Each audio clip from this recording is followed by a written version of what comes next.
Welcome to the Around the Table podcast, where we believe that there's room for everyone at the table. Great conversation, fellowship, growth, and healing can all happen around the table. So pull up a chair and let's jump into today's discussion. All right. Hey, everybody. Welcome to the Around the Table podcast. We are excited, or I am excited, to have with me today my bride, Tandra, the First Lady. Hello.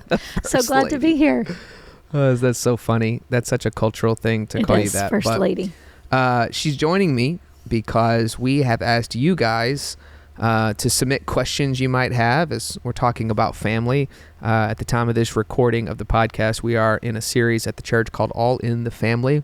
It's been a great one. We're discussing all things family. And so a lot of you guys had questions about family, and Tandra and I, who knows what we'll talk about or what we'll go into. We do have some questions as a guide, but we're a family. That's why we're talking about this together. So let's jump into this, I love it. honey. The first question comes from a lady who said, how can I learn to balance between mental self-care as a parent and engaging in servanthood for your child? My daughter wants quality playtime, but I feel drained by the time I get home, and I need to know when to sacrifice my needs for hers, as well as taking care of myself. I think that's always a challenge and a struggle of parents. Tandra, do you want to start in on this? Yeah, absolutely. It is important. Obviously, we can't, if we don't take care of ourselves, we can't take care of others. But kiddos need us. Our kids, whether they're young or we have, our oldest is 16. Our youngest is Don't rush it. Almost 11, almost 16. Yes. But they still need us whenever we get home. They needed us whenever they were little bitty. And I think it is important to figure out, every family's different. Every family's rhythm and schedule and things like that are different. So I do think it's important to find a time where you get to refresh, whether that is just your time alone with the Lord in the morning, spending time with God, whether that's a 30-minute window. You know, as soon as dad gets home, mom and dad are going to spend 30 minutes together, and then you can have our attention. But I think it depends on the age of your kiddos, but you definitely do have to, it's important to make sure you are filled up with the Lord, to make sure you are refreshed.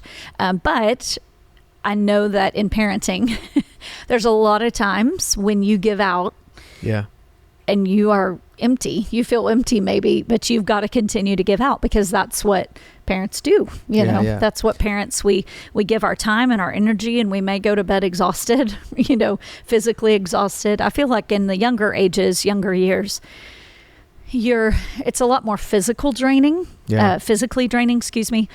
but and then it's more mentally and emotionally draining. Mentally and emotionally draining as they get older. Well, we do have 3 daughters, so it's a little different. Exactly. We're dealing with a lot of emotions and whatnot. But I do think time for yourself is important. But obviously, we are called as mothers to meet the needs of our children and to take care of them and to love them. So finding a window of time where you can do something that will refresh you.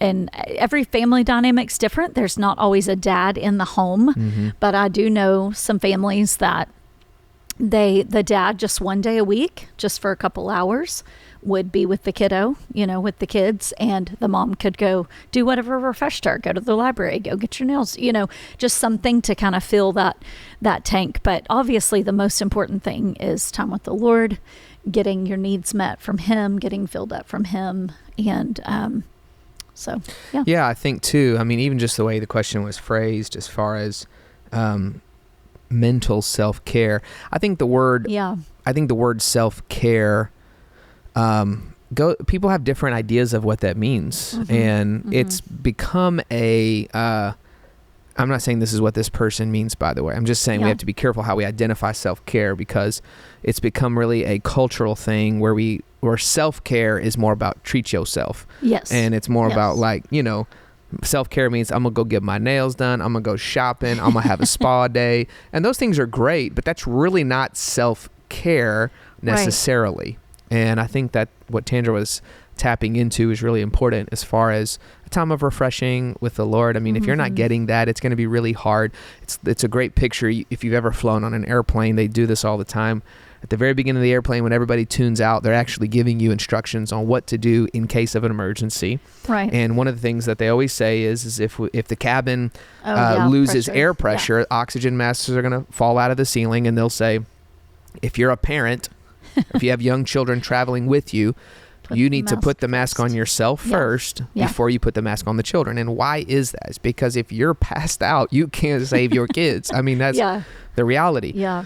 And so think even in the terms of that, like a breath of fresh air, you know, and I really feel spiritually that's time with the Lord and being filled with the Holy Spirit. Mm-hmm. And then there also are times where you need that yourself. That's just a moment of rest. Like Tandra mentioned, maybe, you know, getting out of the house for a little bit, going on a walk or something like that, just a little time to yourself. But when the kids are young, I will say this too, when you get home, I mean, like, you don't ever stop being a mom or a dad. Yeah. I mean, like, I tell dads this all the time because they're like, when I get home, you know, it's like, I need a minute, I need a break. I mean, my kids want me, my wife wants me when I get home, and I'm just tired. And I'm like, before you get home, drive around the block one time and just process that a minute. I'm not trying to escape my family. I'm trying to prepare for my family. Right. So when I come in those doors, I want to be there for them. So I want it to be like, I'm ready to see you. Mm-hmm. I'm excited to see you. I don't want them to have this feeling of, well, dad's home and he doesn't want to talk to us and he's going to go to the room and hide out. Like that's not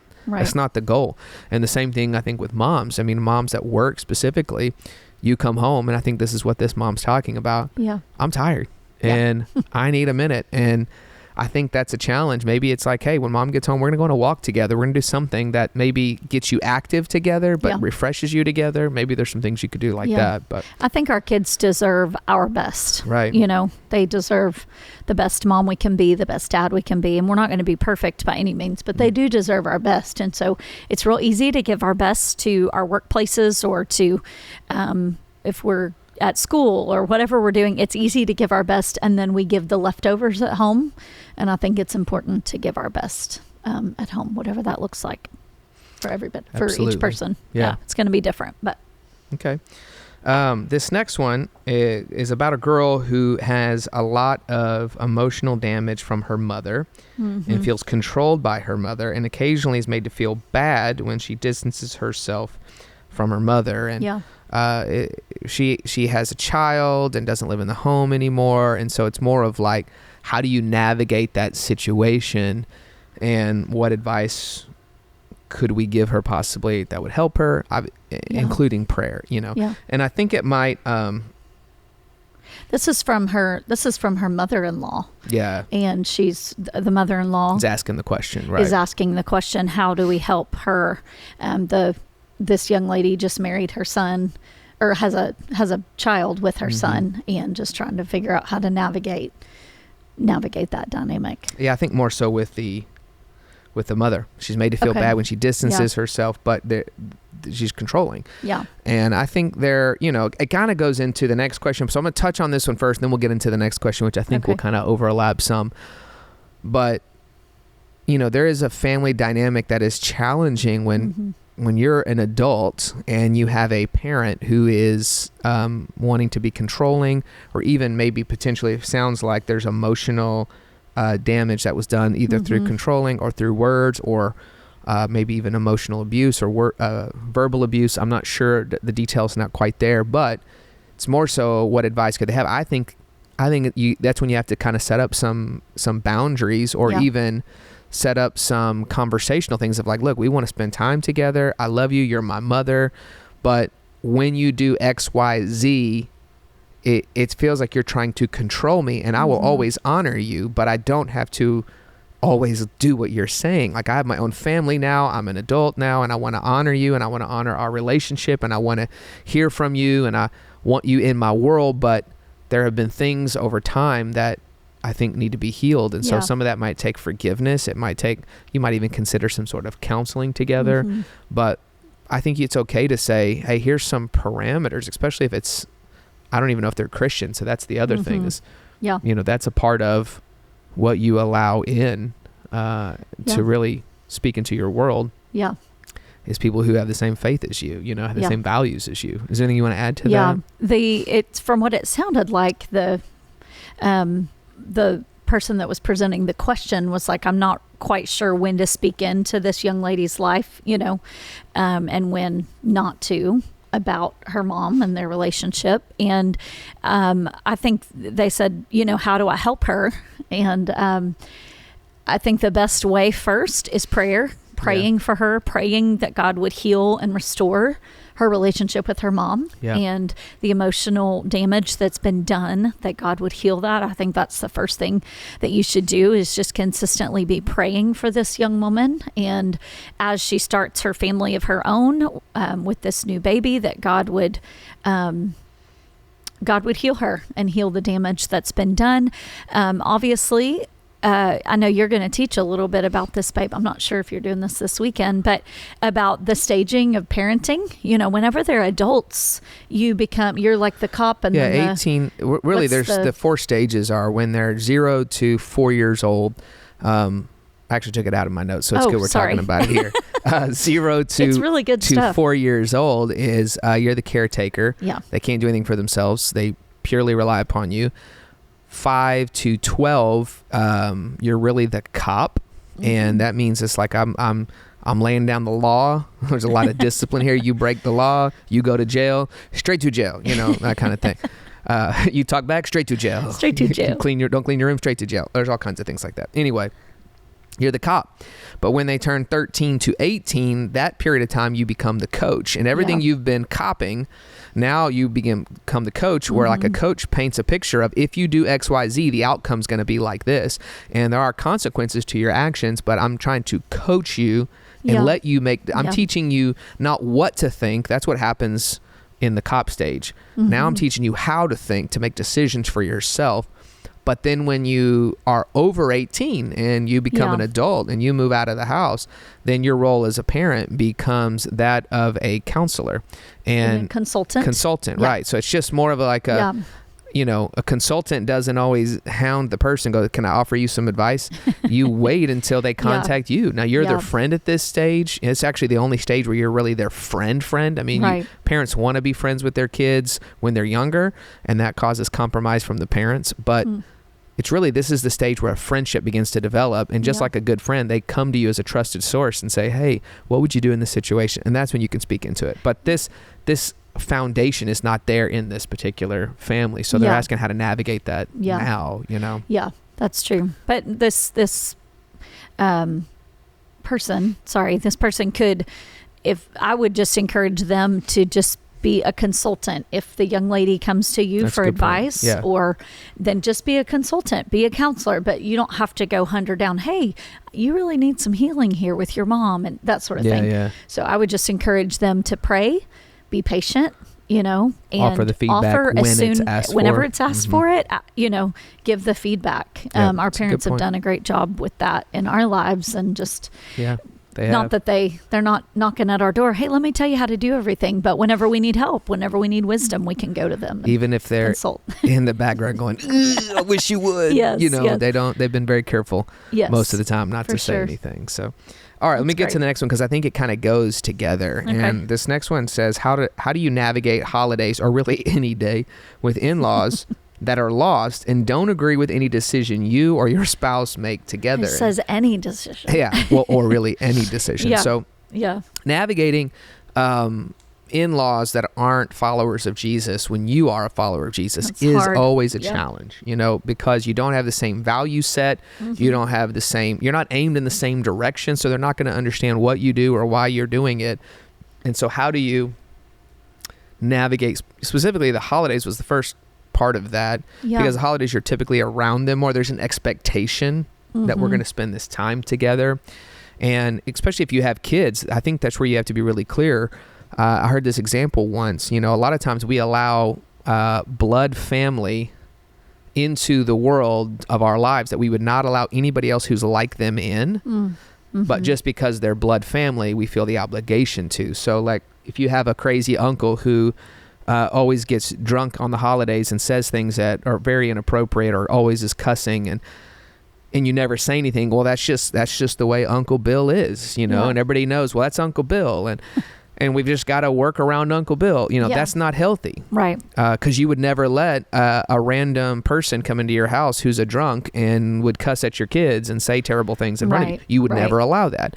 So blood family, you have to love and respect, but you also can have boundaries with them and say, we want to have you over for the holidays, but let me tell you what is inappropriate. And this is not okay. And this person's asking if they don't agree with any decision that you make. I mean, I think that's a conversation you just have to have and say, we love you guys. We will always love you. We want to spend the holidays with you. We want to be around you. But it feels like every time we're around, like, you're always voicing everything you disagree with that we're doing. And, we may disagree with things you're doing, and we're not outright just coming and telling you to your face all the time. Right. Can we just agree that maybe you don't see things the way we do because we have a different perspective? We're following Jesus, and you're not going to agree with it, and maybe we don't agree with what you do, but we can love you, and we can come together and spend some time together. Yeah. I would just encourage this couple and anybody that is dealing with this is to fight for unity with your spouse.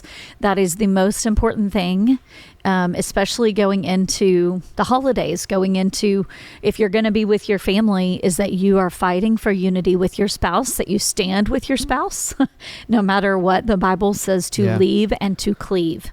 And so that was a struggle for me early on in our, I come from a great family, very close family. They are saved, praise the Lord. They're not lost, so we didn't have to struggle with that dynamic. But it was very hard for me sometimes to stand with Stephen instead of, I would more so gravitate to my family or my mom or my sisters of what their perspective was or what their thought was. And so I would just encourage you as a couple to make sure that you are unified and make sure that that is clear to all of your family, that, hey, no matter what, like, I'm on their side. I'm with them. And it's sadly, it shouldn't be a side thing, but if they're lost and your spouse and you are saved, then you're on their team. And to not allow any family issues, drama, frustration with your decisions, any of that to bring disunity with you and your husband or wife. Yep. Yeah, that Genesis 2 reference is great. It's literally, leave and cleave is kind of the way we've always said it, but the Bible says, for this reason, a man should leave his mother and father and be joined to his wife, and the two now become one. Yeah. And so your new priority is your spouse and your new family. That doesn't mean you abandon your other family and you never listen to them. That's not what that's saying. It's just saying now this union to me is a higher priority at that point. That's great. It's a good point. Very Ben. good. All right. This next one is a little bit similar. They're asking, how do we handle in-laws again, or extended family in general, when they don't share the same values? I think, not necessarily faith, although having some faith is optimal, but the values. So they obviously don't value the same things. Yeah, I guess an example of that might be, and I think we've run into this too, like, kids have cousins that they're allowed to say things, watch things, do things that you don't allow your kids to do. Maybe they're a Christian, and maybe it's not blatantly like wrong. They just don't have the same values or maybe the same standards as you. And so how do you navigate that? Yeah. When we've told our kids, this doesn't make them a bad person, but this is just our standard and this is what we've chosen to do as a family. And if it's always like in front of our kids or around our kids, sometimes we've had to talk to other people and say, hey, this is what we do as a family. Would you mind not suggesting that or doing that because we don't want it to feel unfair to our kids, yet we don't think it's unfair. It's just our values are different. Yeah. Yeah. And I mean, in our situation, we've thankfully had very accommodating families. Our family is accommodating. So if our kids weren't allowed to watch a certain television show, or our family would be considerate of that and not, they wouldn't allow their kids to do that as well if we were together. Something I thought of is, we say this often to our kids, establishing a family identity. Like, we're so sorry, kiddos, that we do things differently and that we have this. We're not sorry. We don't say we're sorry. We don't say we're sorry. But like, we don't care what y'all feel. No, I'm just kidding. It's not really. I lost my train of thought. Well, we say, but this is our standard. This is what we've decided as a family. And this is what we do. And so I know that there's going to be lots of families out there that are different. There's going to be lots of kids that get to do more things than you. There's kids that get to do fewer things than you. But to that they say, no, there's not. Yeah. We're like, yes, there is. Yes, we promise. We promise they're out there. But we promise. We're the Warnocks. This is what we do. And creating that even when they go out, now they're a little bit older. We're like, don't forget who you represent. That's right. Warnocks, Yeah. So Jesus and the Warnock family is what we say. Jesus and the Warnocks family. Yeah. But I don't, there was something else I was going to add and I can't remember it, babe. Maybe it'll come back to me in a minute. Lord, about bring this it particular, about this particular thing. If it's the Lord, it'll come back. I think, here it is. Okay. So I think that you are able to continue to love your family, continue to be around your family, continue to, there are times when you need boundaries, like Pastor Stephen was saying, but you can still be with family, be with them during the holidays and even if you don't have the same exact set of values, even if you value different things. I think you absolutely can still be with your family. I don't think it's a thing of like, well, we got separate values. We're not hanging out with them. I don't think that's the case. Unless they're unwilling to accommodate. Right. If the values are so far apart. So extreme, yeah. And so extreme that you're like, your kids are such a terrible influence. Every time our kids are around each other or every time we're around each other afterwards, like they've picked up so many things. I mean, that would be a different story. Yeah. I think you may create stronger boundaries. That's true. Then. Just kind of depends on what the values are, Absolutely. Very good. Okay. All right, you ready for the last one? Well, it's not the last one, but it's the last one you know of. Okay. He's got some surprise questions. I'm a here. little worried.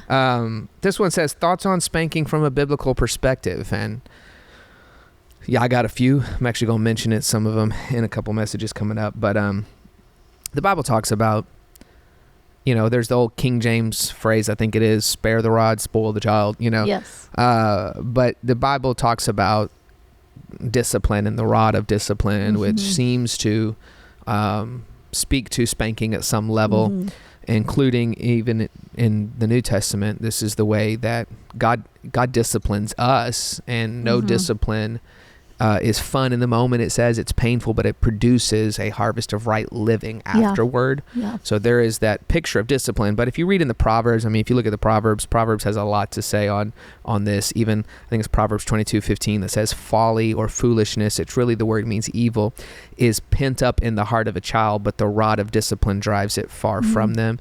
So there is evil in our heart. We're born with sin. Yeah. We're born with these natural proclivities to do wrong things. You don't have to teach your kids to do something bad. They just do it, right? They come out the womb knowing how to do bad stuff, right? Yeah. So it's pent up in our heart until we have a transformed heart, and a part of that is the discipline to drive it from our heart. And in fact, Proverbs 23, I'm going to read it to you out of the Message paraphrase because I just love the way that it puts it. Because, it's putting it in modern day, trying to be modern day language, but Proverbs 23:12 says, don't be afraid to correct your young ones. A spanking won't kill them. A good spanking, in fact, might save them from something worse than death. So I think this is true. Like a good spanking is fine every now and then. And when you spank, I think we need to be clear because the culture has really kind of come against this because there has been an abuse of it. Just like there can be an abuse of any form of discipline. Right. It depends on the heart, which it comes from. The Bible tells us don't discipline in anger. It also depends on the way you discipline, right? So like Tandra and I, when we would spank our children, it had to hurt a little bit. It had to hurt because if there's no pain, there's no change. Pain is a teacher. So it had to hurt, but my goal is not to hurt my children. Right. My goal is to get to the heart of my children. Right. And the spanking was to say that you don't want to do this again. I'm not trying to teach you such a lesson that you can't walk away from here. That's abuse. And so there can be a line there, but the line typically is determined by the heart. Right. Do you want to speak into that any? Right. Or? Yeah, that for me, it was a game changer. We had such great examples. We did. And we took a Growing Kids God's Way class and shepherding your child's heart. Shepherding, yeah. And it was all so helpful in us raising a child. You don't know how to raise a child till you learn until you learn from others. Until you have one in your hands. Until you have one, what and are you're we like, doing? what do we do with this thing? Can we take this back? Yeah, No, I'm just exactly. kidding. But it was a game changer for me, learning about shepherding a child's heart, and really not focusing on the outward behavior. Obviously, that's what you see. That's what you, that's Because the what outward comes behavior out. typically is an indicator for something going on deeper. Exactly. But addressing the heart of the Right. issue. Now, many times the outward behavior is what it comes from the heart, but that's what caused them to get a spanking. If you hit your sister, we had a 0 tolerance policy on you don't lay your hands on your sister unless you're praying for them. Or hugging them. Or hugging them or something. I say sister because we have all girls, but you don't touch them in any way with harm. So their outward behavior is what caused them to get a spanking. But as soon as they were disciplined, we did the spanking, and we would have a conversation with our girls. Now it changed when they were little bitty. It was a very simple and short conversation. When they're bigger, They got older. the conversation changes. But it all goes back to the heart. Hey, why did you want to do that? Yeah. Sometimes they knew, sometimes they didn't. Sometimes it would turn out that they had just missed mom and dad, and we'd been gone a lot, and they were just having a bad day, and so they Acting had out their of it. acting out. But we always addressed, hey, this is not who you are. Right. You are not a mean sister. You are not a mean kiddo. It's something you did. This is something you did. Yeah. And so you will be disciplined for what you did. We're not disciplined. This is not who you are. Right. So we spoke to their heart. We spoke to their character. You are a kind girl. You are a loving kid. And there were times, honestly, when I would say that and I did not believe it, because I'm no joke. Like, it had been a terrible week. And Yeah. I was like, You're starting to question some who things. is this kid? Like, Yeah. she is so mean to her sisters, and Speak what you want them to be before you see it. exactly. But I would just say, you are a kind person. You are an affirming person. You are, Well, and the truth is, gentle at the and- core, that is who they were. Yes. And they were having a yes. bad week, Yeah. and it was Yeah. a rough time. Yeah, but one more thing. It was so evident, I didn't know until obviously I became a parent and I started doing it myself. And spanking is so, it's so hard. It's you hard. don't ever want to spank your children. And we would tell our kids that we don't want to do this, but we want to obey God's word and we want to drive this rebellion out of your heart. But I always saw fruit from it. Yeah. The attitude would change, their character, their attitude, how they acted. They would. Yeah, that's what Just you're be- after is you can tell when you get to the heart. Yeah. And you're not trying to break their spirit, but you do want to break the will Yeah. to do what's wrong. Yeah. And I think that's always the fine line. Another aspect of that, and as we're talking about spanking and discipline, that I think this is just really good practical advice for parenting. When it comes to this, we would always say we don't want to use our hands. So we would use Yep. a spoon or a paddle of some sort Yep. because our hands are for loving and healing. Mhm. And we never wanted them to associate our hands with something that brought a pain to them. But the pain was not from us. It was from their own actions. We was like, you chose to do this, and the consequence for this was a Right. spanking. So in essence, you were choosing this discipline. Yeah. And when they Yeah. got older, we didn't try to tell them that when they were 3, but but that was one thing that I think was really helpful too. Yeah. And then we would hug them afterwards, always hug them and tell them how much we love them, and that we're not mad at them. We love them, and we believe the best about them, and we had really good fruit out of that. Yep. One other thing that I heard recently that is really, really good, and I didn't realize we did this already, but this is just practical advice for parents. When one parent, let me just use us as an example. If I were to spank the kids, right? Now you both should be involved in the discipline, because you can't make the other, sometimes moms always want to put the heavy on the dad when your dad gets home, Right. and Right. sometimes you might need that weight, but it can't be every time there's a discipline, dad's got to do it, Yep. because then you're trying to make dad out to be the bad guy and you're the good guy, right? Yep. So there's this principle I heard that said, like, let's just say I did do the spanking. Well, mom can't do the consoling. Yeah. if I did the spanking. The one who does the spanking has to be the one who does the consoling afterward. That's good. Otherwise, you're teaching them that one is mad at me and this is where I find love. This is where I find discipline. This is where I find love. And that's not the case. That's really good. Yeah. And so if they would try to come to one of us, we say, you need to go hug mom, or you need to go talk to mom, because I love you, but she loves you too. And she's the one that had to do that. And that, so that's a really, I thought, very practical and important step, because you're on the same team. You guys are in this together if you're a couple, and you're saying, we're not against each other. There's not good cop, bad cop here. Yeah. There's just us. And that's great. I love that, babe. Very good. All right. I got a couple bonus questions. Somebody wrote these in today. Who's somebody? It's your boy. So I don't know who your boy is, but the question is, how do you keep the fire hot in marriage? Whew, help me, Lord. Great question, babe. Why couldn't I ask you? You just sing the song, "It's Getting Hot in Here," and you follow the next steps. No, I'm just playing. Oh, that's terrible, honey. We're married. This is for married folk. Married folk. If you're single, you could tune out right now. If you're married, turn up. And this is where we're going to listen. We're going to talk for now. Like, if you made it this far and you're married, it's about to keep the fire hot. Is what I'm about to say. Okay. How do we keep the fire hot in your marriage? Yeah. How do you keep the fire hot? Repeating the question I know. won't get to the answer. How do you keep the fire hot? Well, I wouldn't say keep the fire hot. What do you mean by that? Just keep, I would say, as a keep fire the love. of fire of love. Like there's, yes, because okay, let me give an example. I'm just trying to. When you first get married, everything comes from a place of passion. Yes. And over time, what ends up happening is people exchange feelings, and they think, well, when the feelings aren't always there, then they think the passion's gone, which is not necessarily true. Passion is wherever you put intentionality. Yeah. And so for people who've been married more than 3 years, you have to have an intentionality in order to, what people would say, keep the fire hot in their marriage, meaning keep that passion stirred up, keep the love for each other, keep the spice, the spice of life in there. Yeah. So what are some ways that you would say? You're better at this than I am. We'll just put that out there. You're much better at this.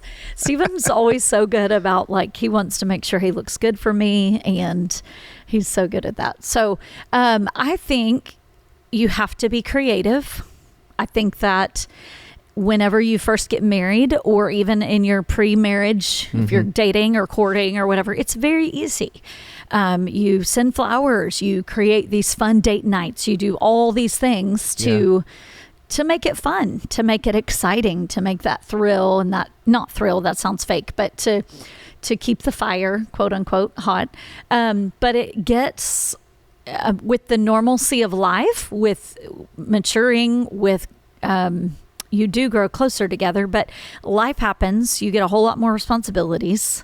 You have children on top of that, and it gets very easy to just get comfortable and just go through the motions, and it's just the mundane routine every day, Right. So I think you have to have creativity. You've got to be intentional. And I love to say, well, I wanted to, but I didn't. And that's not being intentional. You can want to do something, but if you have to be intentional to actually do it, to actually follow through. My intentions are to make sure that I'm not still in my pajamas when he gets home. But sometimes that doesn't happen, and he comes home and he's very nice. Hey, listen, we're real people. We are real. Should I not have said that? No, it's real. Let's go for it. My intentions are that sometimes, but then it doesn't happen. But then, was I really intentional? I wasn't intentional about making sure, hey, I want to make sure I'm out of my pajamas. I could care less. I would stay in them all day, but he cares about that. So I try and do that. But I think creativity, being intentional to meet the needs. Why are you looking at me like that? I was going to say something, then you just kept going. So I was like, all right. Meet the needs of your spouse. Yeah. Like, what is going to fill his love tank? What's going to, I say minister, but what's going to make him feel loved by me, Obviously, keeping the fire hot, a lot of that happens. Not a lot of it happens, but some of that is intentionality in the bedroom and with your intimacy and your relationship. And you can get really comfortable. Also, this is a tough subject for me right now, but even your physical self, like letting yourself go physically, whether it's your outer appearance or whether it's your not taking care of yourself, not working out, things like that. I've not done a great job of that, but it communicates care and love and, hey, I want to be my best for you, So yeah, I mean, I know we answered. Yeah, I mean, well, I was going to go into it too. I didn't know you were going to go there already, but yeah. So I'll just jump into some of that because I think you're right. It is intentionality. It is more than just thinking good thoughts about doing stuff. It's actually instead of thinking good thoughts about your wife, tell her what you think about her. Instead of thinking I should do this for my husband, do it for your husband. Like let it actually become actions. Let your thoughts become actions. In your marriage. And I think date nights, we talk about that, keeping date nights, and date nights look different in every stage of life. Date nights don't look the same, if we're just being honest. When you're married with 3 kids and they're spanning all kinds of ages and sports, like it doesn't look like date night when you first got married, when your schedule you thought was full was super empty. It just looks different. So we find creative things to do together. I like when she goes on trips with me, like if I have to do a work trip or just, I have a night free at home. I just want to be with her. And she's one of my favorite people to be with because she's my wife. So we're one. And so part of me is like missing, but trying to find special things to do or even finding something in the normal and adding a layer to it that's special, that you wouldn't normally have done. But I think all that's really, really important, but intimacy is the key. I think intimacy is the key to keeping the fire hot. And what's interesting when you talk about, I sat up, perked up a little bit. If you're listening, I just kind of perked up. He sat up tall in his chair. Let's talk about this. Intimacy. So intimacy, it's interesting because obviously if you've ever heard us talk on this subject or me talk on this subject, intimacy is like into me you see, right? So there's nothing hidden.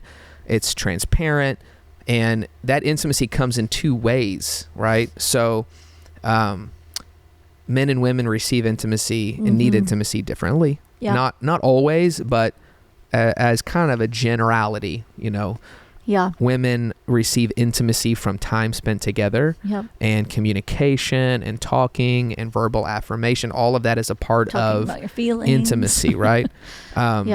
So women want to feel intimate before they are intimate sexually. So men want to be intimate sexually before they feel intimate emotionally. So it's this interesting cycle. If you don't realize it, if you give them the way that they want to be intimate, you'll receive the way you want to be intimate. But if you're not doing it for that reason, it's just because I want intimacy with you. And so the intentionality in that even is so important.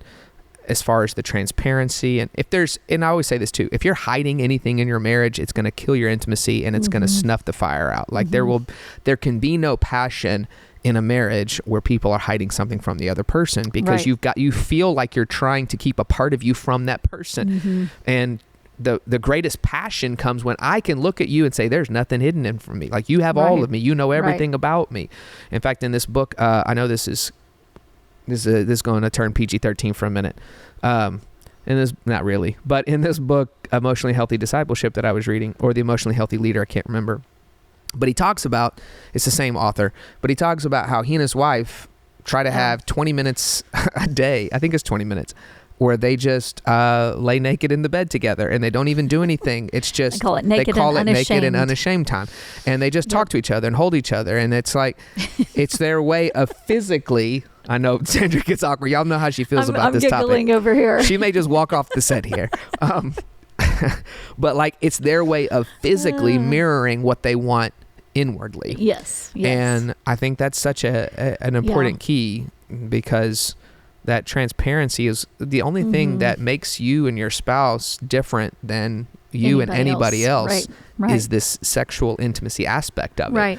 And in fact, that was the other question this person asked, was how often should you have sex? And, I think that kind of changes for everybody, but I think a good scripture on that is, brought a Bible here. There's a time in there?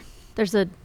It tells you how many times actually. Yeah, Specific great. number. No, I'm just kidding. It's not I've really. never read that. Oh, I've said it to you. So, 1 Corinthians. I mean, we've studied the word together with laying on of hands and stuff. But oh my goodness. 1 Corinthians 7, Okay. Paul's instructions on marriage. And he says in verse 3 that the husband should fulfill his wife's sexual needs, and the wife should fulfill her husband's sexual needs. Yeah. And the wife gives authority over her body to her husband, and the husband gives authority over his body to his wife. And in verse 5 it says, do not deprive each other of sexual relations unless you both agree to refrain from sexual intimacy for a limited time, so you can give yourselves more completely to prayer. And afterwards you should come together again so that Satan will not be able to tempt you because of your lack of self-control. And he says, I tell you this as a concession, but not a command. He's saying, like, you're taking time away for prayer as a concession, not a command. But the reality is, what he's trying to say here is your body's not your own when you get married. And so however many times my wife needs, if I'm not the driver, I need to give that to her. And the same in reverse, because Satan will come and tempt you. And he's like, because you're one, the more you're apart, the more you're actually apart. The less intimacy that can be there. And then pretty soon you find out that we're just two people living together, paying bills together. And it's like best friends instead of actual married lovers. And so really important aspect of it. That's really good. But it wasn't a number of times specifically. Right. So what if, babe, what if you, I don't know if this is common or not, but I think it's just like with any discipline, you may not always feel like it, And what if each partner, the husband and the wife, what if they're struggling with the desire to, I don't know if they are, but if they're struggling with that desire to both You do talking about it. they're both having that? Yes. Well, and would you just encourage them, do it anyways? You may not have to. You may not have to as much, but I think there is. I think there's something to that connection that it's the only way you can have that connection that you can't get anywhere else. Right. I think what Paul was speaking to in 1 Corinthians 7 is that I wouldn't deprive what you need. Yes. Right. So if you both don't feel like you need it, then you obviously the frequency is going to be less. But I would say we're not going to just say, well, we're never going to do this again, because there is a part of you that can only be expressed through that act. Right. Now, if there are medical issues and things like that, that's a doctor thing you should see the doctor about and stuff like that. But I'm just saying there are other ways to just have that emotional intimacy as well. They both plays together. So if it's both people, I mean, I would get some counseling on that. Yeah, I think that's probably more unique I agree. than normal. Yeah. But the whole goal is obviously you want to keep the fire hot. And the reason I say that is because, you think about, let's tie this all back into marriage and family. A lot of the questions were about kids. And what ends up happening when two people get married and they have children, I can tell you just from a man's perspective, and I know women don't maybe understand this as much, but when Tandra and I got married, we were one, and I felt like I had all of her. And then when we had kids, I felt like I lost her to a degree. Yeah. Like I was not the most important person in her world anymore. And I'm not saying that she didn't think that, but her time was now divided, and it really was difficult for me. And I think a lot of guys would probably identify with that. But there's where the intentionality has to come in, because our kids are a temporary assignment for us. Right. And marriage is a lifetime assignment. And one day our kids are going to move out and have families of their own. And if there's not this intentionality the entire time we're raising our kids together, of keeping our relationship and keeping the intimacy there and growing together and fighting for our marriage together, what will happen is when our kids move out, I won't know her and she won't know me. And then it'll be like, what's the point of this? Why would we stay together? I don't even know you anymore. And that's where you see a lot of people getting divorces after their kids are grown and moved out, is because they gave up on each other somewhere along the way. The intimacy stopped somewhere along the way. The fire got burned out and they just let it stay out. Yeah. And it's so important not to do that. Yeah, absolutely. And I think of being intentional for our kids too. For them, they are watching. Yep. Your kids are watching. We like to gross ours out sometimes, and we'll start hugging and kissing in the kitchen and or wherever we're at, and they're like, "Oh, gross! That's so gross!" You know, and that just makes us want to do it more. But they are. You as the dad, they are watching you and how you treat me and how you love me and how you serve me and how you give to me. And they're going to expect that from their husbands one day. And I am showing them, how to be a wife. You know, I know that they're young and you don't think of it that way, especially if you're with younger kids, but more so than ever, you know, our daughter's 16 and, our oldest daughter is 16, and we are literally walking out that example. Right. So what example are we setting for our kids in our family, in our marriage? And my mom, it was so sweet one day. I had never connected these dots, but my girls are super affirming of Stephen. They think he just hung the moon, and they think he's amazing, and because he is. But they know the truth too, though. But they just love him, and they're so affirming of him, and always encouraging and whatnot. And I asked my mom, I was talking to my mom, and I'm like, I love how my girls treat Stephen. You know, I love that they love him so much, and they just think so highly of him. And I'm like, I'm not sure, like, I didn't mean to say like, I'm not sure how that happened, but I was just like, I don't remember teaching that. Like, hey, let's make sure we affirm daddy today, and let's encourage daddy today. And she said, do you know why they're like that? And I said, because you are. No. You just took my punchline. Oh, I'm so sorry. Anyways. We can hopefully edit that out. It's okay. I said, why? She's like, do you know why? I'm still going to tell it. Tell it, baby. Just like you didn't just say Do it. Why are they like that? I said, I don't know. I don't know why. And she said, because they're following your example. I was like, oh my gosh, like I'm so grateful. And it's not because I'm great, but you are, though. But just them, that I have been able to set that example for them. And I'm not a perfect wife by any means, but we are that example in our watching. family. They're always watching. And they, whenever you have kids and they're little, you think they're going to be there forever. And now, you know, our oldest is 16, and I'm like, oh my gosh, like where did the time go? Like. And I know they're always in your life. You've got grandkids coming later. You got all these things, but your marriage really is the first priority, and it sets the foundation for your family. Yeah. Just kind of closing all this idea up, but if you are married, I would just tell you, like, the best thing you can give your kids is a healthy marriage. Yeah. And that intimacy that we show in front of them, you know, we're not weird about it. We kiss and we hug and we'll hold hands and, you know, all those things in front of them, and they'll act like they don't like it, but they do. They love it. In fact, they crave it because it gives us stability that mom and dad love each other. And when they know that, there's a safety in their world. If they question that, then they begin to question, is our family going to break up? I mean, there's those thoughts that are underlying there. So the best thing you can give them is a healthy marriage that is honoring God and always pointing people back to God. So great, baby. Yeah. So I hope this guy helps you guys. You know, we are in a series called All in the Family. If you ever hear this and you never saw that series, you can go back and give it a watch or listen, and maybe it'll help you. But I want to say thank you for joining us around the table today. You can always go online and message us about topics you want to hear about. You can email us at aroundthetable@wearencc.com, or go on social media and private message us, and we'd love to invite you into the conversation. So thanks for being with us today, and we'll see you next time around the table.